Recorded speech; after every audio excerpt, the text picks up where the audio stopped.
I have to say that the year of the Romans really was probably my favorite year. That was the first year I did with Old Western culture.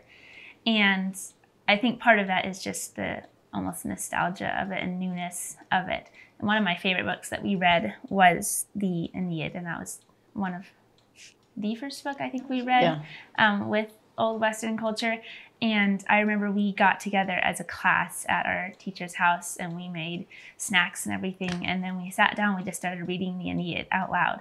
And that was so cool to me that we're reading this epic that had been told, you know, thousands of years ago to these people in feast halls eating and drinking. And here we are getting to read this out loud in with our terrible pronunciations of all the names and places, but getting to eat and drink and fellowship while reading the book. And that was kind of a theme that continued throughout the 4 years of these. The books weren't some dead pages in the past, getting to bring them and read them aloud in class.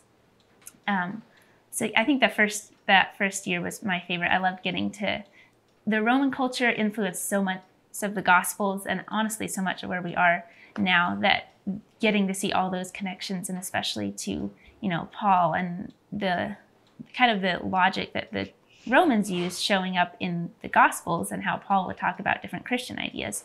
And that was really cool to connect. But I loved all 4 years. It's hard to pick a favorite. Getting closer to our own time was also fascinating with different early Christian fathers.